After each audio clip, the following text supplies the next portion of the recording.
مومن ہونا کتنا مشکل ہے کوئی مسلمان سے پوچھے، اور مسلمان ہونا کتنا مشکل ہے کوئی علامہ اقبال سے پوچھے۔ علامہ اقبال کہتے ہیں یہ شہادت گہے الفت میں قدم رکھنا ہے، یہ جو لا الہ الا اللہ، یہ شہادت کلمہ توحید، یہ شہادت گہے الفت میں قدم رکھنا ہے۔ لوگ آسان سمجھتے ہیں مسلمان ہونا۔ صلوات پڑھ لیں محمد و آل محمد پر۔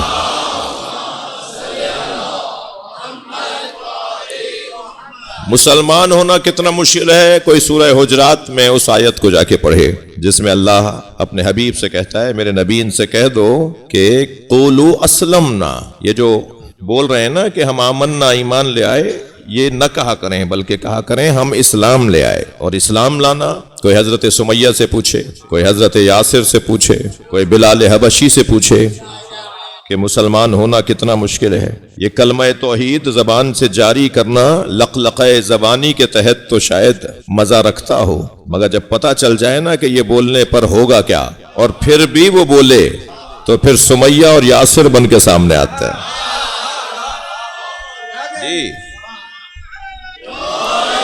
بہت مشکل ہے۔ لا الہ الا اللہ کی پریشانیاں کیا کم تھیں جو محمد الرسول اللہ بھی بول دیا۔ کوئی پوچھے محمد الرسول اللہ کی پریشانیاں، جتنے بھی صدر اسلام کے مسلمان ہیں وہ سب محمد الرسول اللہ بولنے پر پریشان ہوئے۔ لا الہ الا اللہ، آپ ذرا غور فرمائیں، آج تو ہم کہتے ہیں نا نعرہ لگانا کافی نہیں ہے، کلمہ پڑھنا کافی نہیں ہے۔ نبی نے ایک وقت میں کہا تھا کلمہ پڑھنا ہی کافی ہے۔ صدر اسلام میں، آغاز اسلام میں خود کلمہ پڑھنا اتنا مشکل تھا کہ اس سے بڑا کوئی کردار ہی نہیں تھا۔ سب سے بڑا کردار یہ تھا کہ ظالم کے سامنے، جابر کے سامنے، کافر کے سامنے، مشرک کے سامنے بول کے تو دکھاؤ لا الہ الا اللہ۔ تو خود بول دینا لا الہ الا اللہ موت کے مترادف تھا، مرنے کے مترادف تھا۔ لہذا سرکار نے فرمایا قولوا لا الہ الا اللہ تفلحوا، کہہ دو لا الہ الا اللہ فلاح پا جاؤ گے، کہہ دو، کافی ہے کہہ دو۔ لہذا میں آج کے اپنے روشن فکر جوان سے اور بیدار ذہن نسل سے ایک جملہ کہتا ہوا یہیں گزر جاؤں کہ ممکن ہے آپ کے وطن میں، آپ کے محلے میں، آپ کے شہر میں یا علی مدد بولنا کوئی بہت بڑا ہنر نہ ہو، اور آپ اپنے اس یا علی مدد بولنے والے کو یہ کہہ کے ٹوک دیں کہ کردار کے شیعہ بنو، بولنا کافی نہیں ہے، مگر یہ ضروری نہیں ہے کہ ہر جگہ یا علی مدد بولنا آسان ہو، بہت مشکل ہے۔ ممکن ہے بعض علاقوں میں، بعض ممالک میں نام نہیں لے سکتا، آپ کے ذہن جا رہے ہوں گے، اسی دور میں، آج کے دور میں بعض ممالک، بعض علاقے ہیں کہ جہاں یہاں بولنا آسان ہے مگر وہاں بولنا جہاد اکبر سے کم نہیں ہے۔ لہٰذا کیسے میں ایک قاعدہ بنا سکتا ہوں کہ نہیں یہ بات کافی نہیں ہے؟ میں تو دلیل سے بات کر رہا ہوں نا کہ نبی مکرم نے فرمایا قولوا لا الہ الا اللہ، کہہ دو لا الہ الا اللہ فلاح پا جاؤ گے، بول دیں کافی ہے۔ بھائی یہ بولنا، توجہ، میں تمہیدی بیان سے مقدماتی گفتگو سے گزر رہا ہوں، یہ بولنا، یہ لا الہ الا اللہ بولنا، یہ محمد، کہیں محمد الرسول اللہ بولنا، کہیں علی ولی اللہ بولنا، یہ بولنا ماحول بناتا ہے، اور جب ماحول بن جاتا ہے تبھی علی سمجھ میں آتا ہے۔ مولا کی معرفت کا مقدمہ ہے مولا علی بولنے سے ماحول بنانا۔ مشکل کام ہے، مشکل بات ہے، یہ آسان کام نہیں ہے۔ توجہ چاہوں گا، ماحول بنتا ہے نا۔ ہم نے ایک بڑے فورم پر کہا تھا کہ قومیات کے لوگ یہاں تشریف فرمائے ہیں، ملت اور مذہب کی خدمت کرنے والے لوگ تشریف فرمائے ہیں۔ ہم نے ایک فورم پہ کہا تھا کہ یہ جو کافر کے نعروں سے پاکستان کی دیواروں کو کالا کر رہے ہیں نا، ان کے اس کام سے ہم پر کوئی فرق نہیں پڑے گا، ماحول خراب ہوگا، اور جب ماحول خراب ہوگا تو پھر جب آگ جلتی ہے تو تپش تو ہر جگہ جاتی ہے، پھر آگ کی تپش تو کہیں بھی، دھواں تو کہیں بھی جا سکتا ہے، اور پھر کہیں بھی دھواں جائے گا، تپش کہیں بھی جائے گی تو پھر تم کہو گے کہ یہ کیا ہو گیا۔ بولنا ایک ماحول بناتا ہے۔ جی ہم جب اذان سنتے ہیں، ہم جب نوحہ سنتے ہیں، ہم جب مرثیہ سنتے ہیں، یہ جو کسی کو بولتا ہوا سنتے ہیں تو ہمارا ذہن کہیں جاتا ہے نا، ہم اس طرف جانے لگتے ہیں جہاں کی بولی وہ بول رہا ہوتا ہے، جہاں کی وہ بولی بول رہا ہوتا ہے۔ تو بولنا بہت ہنر ہے۔ لا الہ الا اللہ کی پریشانیاں، محمد الرسول اللہ کی مصیبتیں کیا کم تھی جو علی ولی اللہ بھی بول دیا۔ سب سے زیادہ جو مصیبتیں جس جملے کے بولنے پر ملی ہیں لوگوں کو وہ کمن بھی اور کیفن بھی، تعداد میں بھی اور کیفیت میں بھی، وہ سب سے زیادہ مصیبتیں علی ولی اللہ بولنے والے کو ملی۔ زبانیں کھینچی گئی ہیں میرے بچوں، آپ کو بتا رہا ہوں جی، گردنیں کاٹی گئی ہیں، حلقوم بریدہ کیے گئے، گدھی سے زبانیں کھینچی گئی ہیں، درختوں پر رسولیوں پہ لٹکایا گیا ہے۔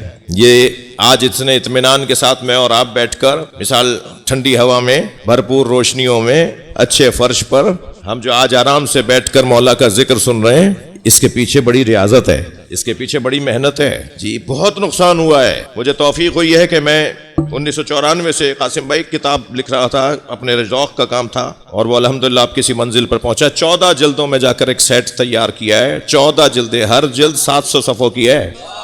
مقاتل الشیعہ پاکستان، جو کچھ پاکستان میں ہمارے ساتھ گزرا ہے، میرا ذوق کا کام تھا، شوق کا کام تھا۔ قم کی زندگی جب میری تھی 94 میں، تو اس وقت سے لکھ رہا ہوں۔ پہلی 7 جلدیں چھپ کے آ گئی ہیں۔ ابھی فی الحال لاہور کی لائبریریوں کے لیے میں سیٹ لے کر آیا ہوں، تاکہ طالب علم وہاں جا کر اپنی ہسٹری پڑھیں، اور اگر کوئی ریسرچ ورک کرنا چاہتا ہے، دیکھنا چاہتا ہے، پہلی جلد اس کی 1400 سال کی داستانیں ہیں۔ پہلی صدی ہجری میں کیا ہوا، دوسری صدی ہجری میں کیا ہوا، صدی چلا ہوں، چوتھی صدی ہجری میں کیا ہوا، 5ویں صدی ہجری میں کیا ہوا، 1400 سال کے حالات، 700 صفحوں کی کتاب۔ دوسری جلد پاکستان کا سب سے پہلا سانحہ جو ہمارے ساتھ ظلم ہوا، پہلا سانحہ، سب سے بڑا، اب تک اس سے بڑا سانحہ نہیں ہوا، وہ 1963 3 جون روز عاشور، ٹھیڑی کا واقعہ۔ جی بچوں کے لیے تو نئی بات ہوگی نا، یہ چند بزرگوں کو یاد ہوگا۔ سانحہ ٹھیڑی، سندھ کا ایک شہر خیرپور، اس کا ایک قصبہ ٹھیڑی، اس میں 120 عزاداروں کو عاشور کے دن ذبح کر دیا گیا، اسی پاکستان میں 1963 میں، اور لاشوں پہ بھینسیں دوڑا دی گئیں جی،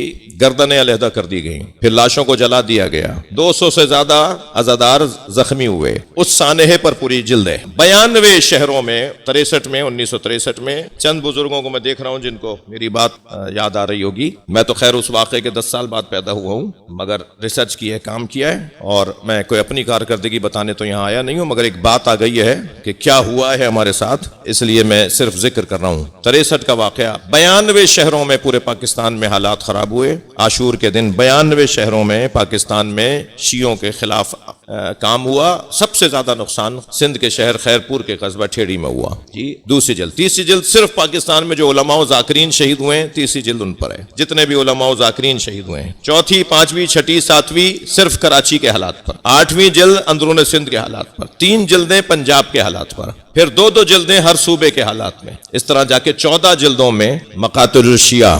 اور اس کا کام ہرگز، اس کا کام یہ ہے، اس کا ہدف یہ ہے کہ لائبریریوں میں 450 لائبریریاں ہیں پاکستان کے اندر، سرکاری اور غیر سرکاری، ان ساری لائبریریوں میں وہ سیٹ جا کے رکھ دیے جائیں، تاکہ کوئی اگر ریسرچ کرنا چاہتا ہے، دیکھنا چاہتا ہے کہ ہمارے ساتھ کیا ہوا ہے، تو وہ وہاں جا کر تحقیق کرے اور وہ ہماری اس تحریر کو اپنے لیے مفید قرار دے۔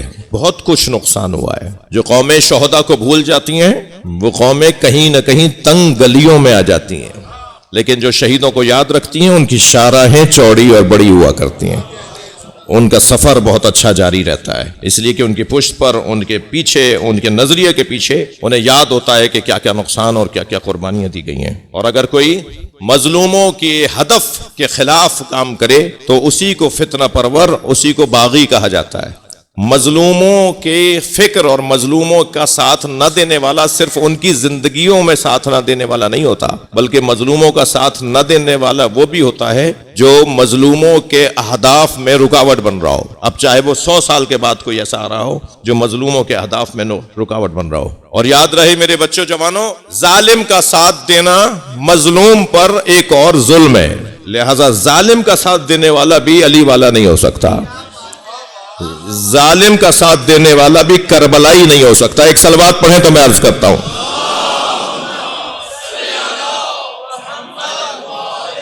آپ اس سے بلند صلوات پڑھ سکتے ہیں، اللہم صلی علی محمد وآل محمد۔ اپنے مضمون پر پلٹ رہا ہوں کہ یہ شہادت گہے الفت میں قدم رکھنا ہے، مشکل کام ہے۔ اے صاحبان ایمان اتقوا اللہ، تقوی پروردگار اختیار کرو۔ پھر جب مومن ہو گئے تو یہ پریشانیاں، پھر اور زیادہ بڑی مصیبتیں یہ کہ متقی ہو جاؤ۔